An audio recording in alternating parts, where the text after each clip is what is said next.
Eh bien, bonjour à toutes et à tous. Bienvenue à cette conférence autour du thème Faciliter la vie des soignants en diminuant le poids administratif avec Dr House. Aujourd'hui avec moi, donc, il y a Claire Tumelin. Bonjour.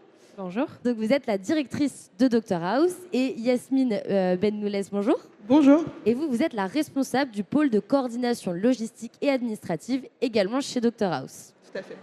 Alors, avant de vous laisser la parole, avant de poser quelques questions, on présente un petit peu rapidement quand même Dr House. Donc, il s'agit d'un service d'accompagnement des professionnels de santé libéraux, à la fois dans l'installation, mais aussi dans la gestion de leur cabinet. Ça, on y reviendra.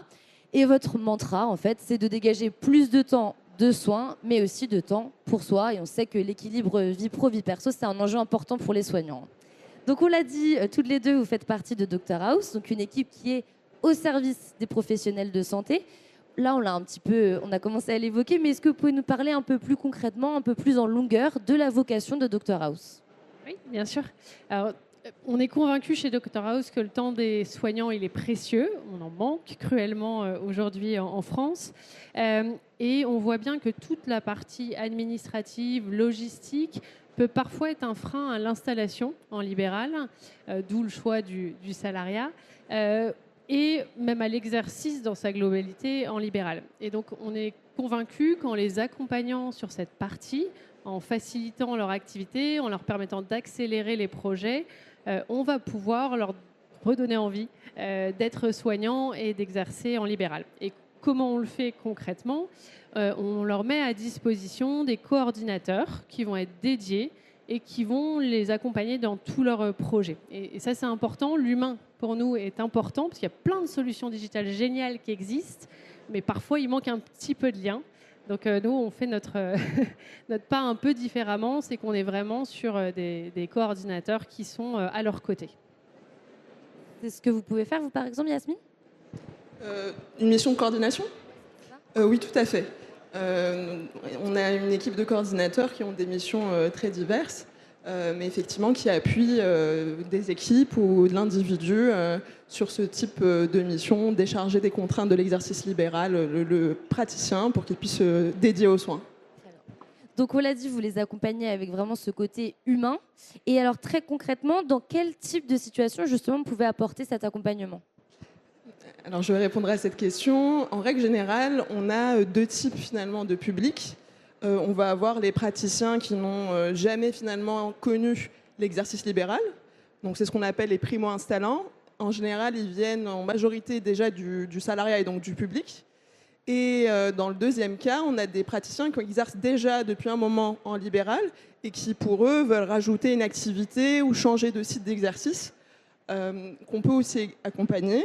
Et comment on le fait? Pour le coup, on a déjà un gros volet pédagogique, notamment pour les praticiens qui n'ont jamais connu l'exercice libéral. Effectivement, voilà, je vois que vous devinez la situation. Donc c'est l'ARL, voilà, des choses qui sont toujours un peu compliquées quand on est tout médecin. à fait. Donc, effectivement, la structuration juridique ou même que ce soit de la comptabilité, c'est des mots qui peuvent faire un peu peur. Surtout quand on a été à l'hôpital et qu'on a exercé que dans cette... voilà, bien qu'il y ait de gros sujets de temps, voilà, de contraintes aussi dans cet environnement-là, mais c'est des sujets qui ne sont pas connus, qui font un peu peur. Donc, en premier, on essaie de démystifier l'exercice libéral, pas seulement au niveau des étapes de l'installation, mais aussi à ce qui pourrait les attendre par la suite. Et ensuite, concrètement, ils nous déchargent finalement toutes les étapes à l'installation, que ce soit l'inscription à l'ordre des médecins, l'inscription auprès de la CEPAM, jusqu'à la commande de leur petit matériel. TPE, etc. Quoi. Exactement. Et bien évidemment, pour les équipes, voilà, quand on va s'associer, c'est un engagement. Et pour le coup, on peut aussi démystifier tout ce qui est structure d'exercice comme SEL et tout ce que ça implique en fiscalité derrière. Ça, c'est sur le volet, ce qu'on va dire un petit peu professionnel. Mais on ne fait pas que ça. Donc le fait d'avoir un coordinateur et donc de l'humain dédié, c'est qu'il puisse s'adapter. Et donc on fait aussi tout un accompagnement sur le volet personnel. Donc quand on a des médecins qui déménagent, généralement ils ne déménagent pas tout seuls. Il y a aussi tout le côté familial. Voilà, on peut déménager d'un endroit à un autre. Et donc ça implique des changements de vie personnelle. Et sur ce volet-là, on peut aussi les accompagner, que ce soit la recherche de logement ou recherche de place en crèche, ça peut nous arriver aussi. C'est un luxe, quoi. On essaie en tout cas de faire que ce soit plus facile. Donc là, on a parlé d'une aide plutôt ponctuelle, vraiment autour de l'installation. Mais on l'a dit, vous faites aussi de l'accompagnement un petit peu plus sur le long terme, dans la durée. En quoi ça consiste ? Alors, un peu la même chose. Les charges administratives, malheureusement, elles ne s'arrêtent pas au moment où on s'installe ou on déménage. Elles sont là tout au long de l'exercice libéral. Donc l'idée, c'est de pouvoir aussi les accompagner dans le long cours, toujours avec un coordinateur qui peut intervenir 1, 2, jusqu'à 5 jours par semaine auprès d'eux pour gérer tout ce qu'ils n'ont pas envie, ce qu'ils ne savent pas faire, par exemple. Donc ça peut aller du management des équipes quand il y a une secrétaire. C'est quoi la gestion RH d'une secrétaire ? Ça peut être la partie logistique de commande du matériel au fur et à mesure. Et puis, ça peut aller jusqu'à des projets parfois un peu plus stratégiques aussi, qui vont plus loin, d'outils, de réflexion sur l'organisation, les modalités de fonctionnement du cabinet, les parcours de soins, etc. Là, vous avez donné quand même quelques exemples concrets, mais on est resté un peu dans la théorie, dans ce que vous pouvez faire. Est-ce que vous auriez l'exemple justement d'un cabinet que vous pouvez, vous, chez Dr House, accompagner comme ça au quotidien ? Oui, bien sûr. Je pense que l'exemple qui pourrait être parlant qu'on accompagne, c'est un cabinet de 40 médecins généralistes qui est finalement un cabinet de soins non programmés, donc SOS 92 pour les citer, qui finalement sont très impliqués dans la continuité de soins dans tout le département des Hauts-de-Seine. Et concrètement, ça fait 2 ans qu'on les accompagne dans la gestion de leur structure, parce qu'on peut se l'imaginer, 40 associés, tous médecins qui travaillent ensemble. Donc déjà, ils font un travail formidable. Ils ont leurs équipes, ils ont leurs standardistes, ils ont déjà des personnes aussi qui sont très impliquées dans la gestion de leur cabinet. Mais néanmoins, les gérants, qui sont tous les 2 médecins, ont trouvé l'exercice un petit peu, pas finalement très accessible, d'arriver et de se dire, mes collègues, là, va falloir que je gère. La tête, c'est même plus une PME, là, c'est presque 40, c'est énorme. Effectivement, tout en continuant leur activité de soins. Donc, ce qui n'était vraiment pas facile. Et donc, on a un coordinateur, Maël, qui les accompagne depuis 2 ans au quotidien, donc 4 jours par semaine pour être précis. Donc, il est sur place.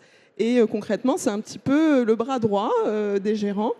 Il va faciliter donc, les tâches récurrentes au quotidien.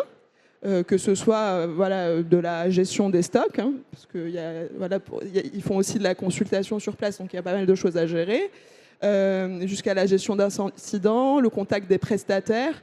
Donc ça leur fait une sorte de référent unique qui peut quand même faciliter la communication, que ce soit en interne ou en externe, mais pas que. Il peut aussi les appuyer sur des projets dont tu parlais tout à l'heure, Claire, un peu plus complexes. Ils avaient notamment le projet d'ouvrir une 2e antenne de consultation, mais quand on est médecin et qu'on est déjà surchargé par sa charge médicale, c'est compliqué d'aller chercher un local, d'aller tout gérer jusqu'à la mise en route des services, jusqu'à l'installation des médecins. Et donc Maëlle les a beaucoup aidés, en tout cas, à réaliser ce projet, qui a été un succès et dont ils ont été très satisfaits. Et pour citer un autre projet un peu plus complexe, aujourd'hui, Maël les accompagne à communiquer notamment avec le SAMU, à se structurer. Il a carrément désigné, il a complètement construit avec eux un outil numérique qui leur permet d'échanger au quotidien autour de leur dossier patient. Donc ça vous montre un petit peu un panel des services que l'on peut réaliser, en tout cas faciliter dans la gestion quotidienne d'un cabinet. On voit que c'est très large. Exactement. Même sur le plan professionnel, parce qu'on a dit qu'il y avait du personnel, du professionnel, mais même sur le plan professionnel, c'est un grand panel. Franchement. Et ça, je pense que c'est possible parce qu'on est une équipe de 26 personnes. Donc il y a Maëlle, bien sûr, mais il y a toute l'équipe derrière qui contribue. On en a beaucoup qui sont d'anciens professionnels de santé eux-mêmes en libéraux. Donc on a des psychomotriciens, Yasmine est pharmacienne, il est infirmier, etc. Donc voilà, c'est l'accumulation de toutes ces expertises qui fait qu'en travaillant ensemble, on peut apporter aussi un panel si large de services. C'est vrai que la force du réseau, c'est qu'on peut se nourrir des expériences et des bonnes pratiques les uns des autres. Et donc, même au niveau des institutions, le fait qu'on continue avec nos diverses activités à cultiver ces liens fait qu'on est je pense, pertinent dans le domaine. Oui, de l'expérience et du vécu, vous savez aussi. Exactement, De du quoi vous partage, parlez. c'est ça. Et donc aujourd'hui, on est justement au salon People for Health. C'était important pour vous aussi d'être ici. Pourquoi justement ce genre de salon, ça colle complètement avec un peu l'ADN de Dr House? Alors, pour revenir à l'histoire originelle de Dr House, elle est née un peu d'une histoire personnelle. Mon conjoint est médecin généraliste en libéral. Et c'est vrai que je le voyais s'épuiser au quotidien à la gestion de son cabinet, au détriment de ses patients et puis aussi de notre vie de famille. Donc finalement, c'était un peu tout son équilibre qui était remis en cause, son équilibre personnel, et puis même le sens du métier, parce que c'est pas forcément ce qu'on a choisi de faire quand on est soignant, de gérer une entreprise. On n'était pas forcément préparé à ça. Et donc, je suis convaincue qu'en les aidant, en les soulageant de cette partie-là, en facilitant leurs projets et en les aidant à se refocaliser sur leur métier, leur cœur de métier, le soin, on peut contribuer à la santé des soignants. Et puis, voilà, le mot d'ordre, c'est être et rester soignant. Et je pense que voilà, ça peut aider à redonner du sens au métier et à redonner de l'attractivité à ces métiers aussi. C'est la même chose pour vous, même ressenti, dans dégageant du temps, on permet aussi de mieux soigner? Ah oui, complètement. Donc, comme on l'a dit, une majorité de l'équipe est aussi ancien soignant. Et voilà, on a tous du coup eu les mains un peu dans le cambouis, avoir plusieurs, bien sûr, cordes à notre arc, mais aussi plusieurs responsabilités. Et la peur qu'on partage tous, c'est d'accord, j'essaie de faire le maximum, mais j'espère pas au détriment des patients. Et donc, moi, quand je rejoins Dr House, effectivement, ça s'est avéré être la vocation qui m'a attirée, mais surtout que j'ai pu témoigner finalement de l'impact que ça avait dans les équipes qu'on a accompagnées. Donc, oui, je partage complètement et j'y crois aussi. Et je pense qu'on n'est pas les seuls. Enfin, on voit bien que tous les acteurs aujourd'hui qui contribuent à la santé sur les territoires ont cette réflexion-là. Aujourd'hui, on accompagne des professionnels de santé, mais ce n'est pas les seuls clients qu'on a. On a par exemple des collectivités, des établissements de santé qui nous contactent et qui prennent en charge l'accompagnement, qui offrent cet accompagnement aux soignants parce que ils contribuent à l'accès aux soins sur les territoires et ils savent que redonner du temps de soins, c'est important. Donc en fait, il y a un peu une dynamique, je pense, qui va dans le bon sens sur ce sujet-là. Donc on est un des acteurs. Oui, parce que vous n'avez pas que des clients médecins. Non, effectivement, collectivités, établissements de santé qui peuvent faire appel à nous. Et puis on a d'autres activités aussi où on va accompagner pas que des médecins, mais aussi des équipes. On a une grosse expertise en exercice coordonné où on peut accompagner la création et la coordination de soins dans des MSP ou des CPTS, communautés professionnelles territoriales de santé.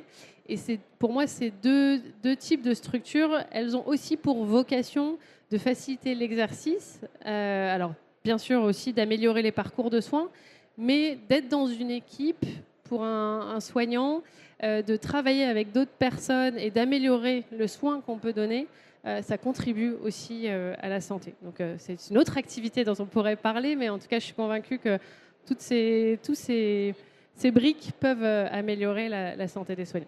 Et alors justement, tous ces acteurs, où est-ce qu'ils peuvent, s'ils veulent vous contacter, s'ils veulent se renseigner, vous leur donnez rendez-vous où sur votre site internet Oui, sur notre site internet. Alors, quand vous taperez Dr House sur internet, vous risquez de tomber sur la série. Donc on écrit bien docteur en toutes lettres et pas DR. Tout à Ça peut fait. être le... Docteur en entier. Tout à fait. Mais je vous remercie de nous avoir donné Merci un à peu vous. de votre temps pour nous reparler de Dr House. Merci beaucoup. Merci beaucoup.